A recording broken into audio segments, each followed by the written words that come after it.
Hablemos de Venezuela, un país que, literalmente, está sentado sobre un mar de petróleo, con más reservas probadas que ninguna otra nación en el mundo. Entonces, ¿cómo es posible que hoy viva un colapso energético casi total? Esta es la historia de una transición que nunca fue y una lección tremenda sobre cómo el mayor de los potenciales puede ser completamente desperdiciado. Para que nos hagamos una idea de la escala de la que estamos hablando, hay que empezar con este número, 25%. Una cuarta parte de todas las reservas de petróleo probadas del planeta están en Venezuela. O sea, en el papel es un gigante energético, una superpotencia indiscutible. Claro, la pregunta cae por su propio peso. ¿Cómo un país con semejante ventaja estratégica termina en una situación de colapso energético? Esa es la gran contradicción que vamos a intentar desglosar en este análisis. Para entender bien este fracaso, primero tenemos que retroceder un poco y ver qué estaba pasando en el mundo. Al principios del siglo XXI, el planeta entero estaba comenzando un cambio masivo, una transición energética global que lo iba a cambiar absolutamente todo. El mundo estaba mandando señales clarísimas. Desde el Protocolo de Kioto hasta el Acuerdo de París, el mensaje, en el fondo, era el mismo. El futuro iba a ser bajo en carbono. Impulsado por la crisis climática, la seguridad energética y la pura innovación tecnológica, el mapa mundial se estaba redibujando. Y ojo, el cambio no era una opción, era una realidad inminente. Y justo aquí estaba la gran oportunidad. Para los países petroleros, esta transición no tenía por qué ser una amenaza, sino una ventana de tiempo. La idea era bastante simple en realidad: usar las ganancias gigantescas del petróleo no como un fin, sino como el capital para construir un futuro después del petróleo. El petróleo era el puente, no el destino final. Y esta situación, claro, presentó una elección estratégica fundamental. Para ilustrarlo bien, vamos a comparar a dos gigantes petroleros que se encontraron exactamente en la misma encrucijada, pero que tomaron caminos radicalmente opuestos. La diferencia es total, es brutal. Por un lado, Arabia Saudita entendió el juego. Vio el petróleo como capital de transición e invirtió miles de millones en energías renovables, en tecnología y en fondos soberanos para asegurarse un futuro. Venezuela, en cambio, hizo todo lo contrario. Usó el petróleo como un arma política y se aferró a un modelo dependiente que el mundo ya estaba dejando atrás. Uno construyó un puente hacia el futuro, el otro se quedó varado en el pasado. Pero bueno, ¿cómo se ve este fracaso estratégico en la práctica, en el día a día? Vamos a analizar la anatomía del colapso energético venezolano, pieza por pieza. El primer síntoma es el propio sistema eléctrico. La red venezolana tenía una dependencia peligrosísima de una sola fuente, la represa hidroeléctrica del Guri, que daba el 60% de la energía, y el respaldo, un sistema térmico viejo y obsoleto. Esta falta de diversificación era, básicamente, una receta para el desastre. Cualquier fallo en el Guri significaba un apagón nacional. Para responder a esto, el gobierno anunció con bombos y platillos proyectos de energía renovable. El más famoso fue el Parque Eólico de Paraguaná. Se presentó como el símbolo de un futuro moderno, sostenible, una nueva era para la nación. Pero la realidad fue un desastre. La lista de problemas era interminable. Cero mantenimiento, sin acceso a repuestos, sin contratos de operación. Los modernos aerogeneradores fueron literalmente abandonados, oxidándose frente al Mar Caribe.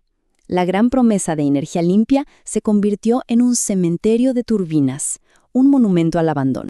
Y esta frase lo resume todo a la perfección. La cosa no es solo instalar los aparatos.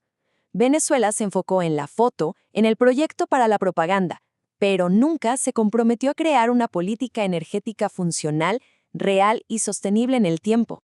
Bien, eso fue con el viento. ¿Y qué pasó con la energía solar?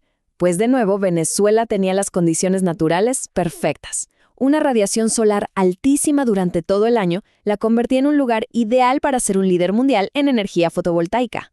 ¿Y la realidad? Sencillamente no existió. Inexistente.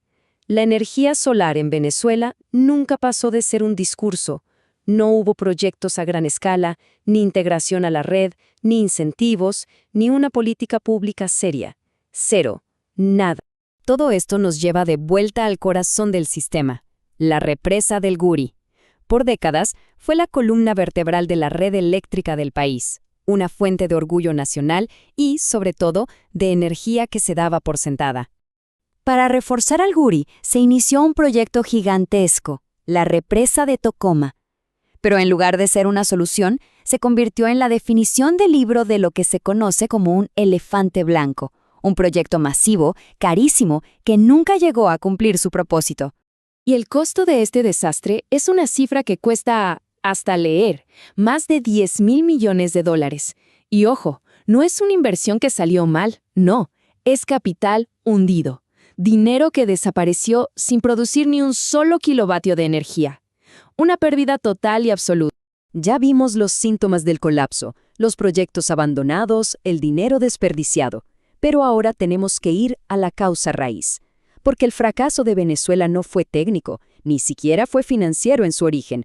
Fue, fundamentalmente, un error de visión, una incapacidad para entender cómo estaba cambiando el mundo. El contraste es que es abrumador. Mientras el resto del mundo avanzaba hacia redes inteligentes, almacenamiento con baterías e incluso hidrógeno verde, Venezuela iba en reversa.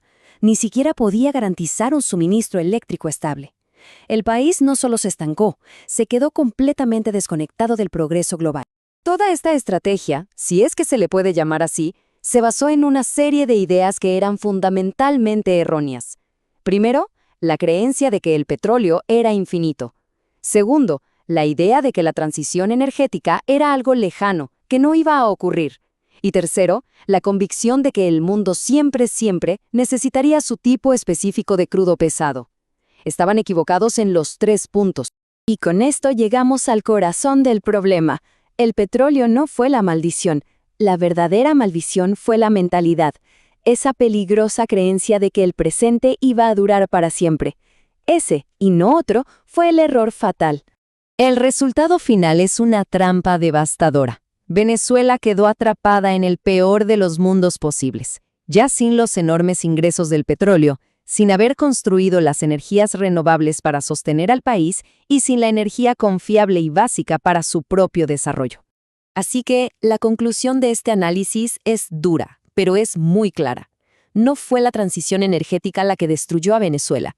Fue la propia Venezuela la que se destruyó por su incapacidad o su negativa a entenderla y adaptarse a tiempo.